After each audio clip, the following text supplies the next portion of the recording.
بسم اللہ الرحمن الرحیم۔ السلام علیکم۔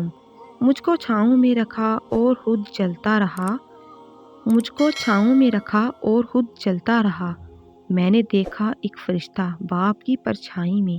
ابا جی، باپ جنت کا بہترین دروازہ ہے، چاہو تو فرما برداری کر کے اس کی حفاظت کر لو اور چاہو تو نافرمانی کر کے اسے ضائع کر لو۔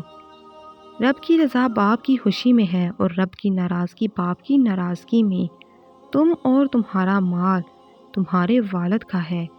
فوت شدہ والدین کے ساتھ نیکی یہ ہے کہ ان کے پیاروں کے ساتھ نیکی کی جائے۔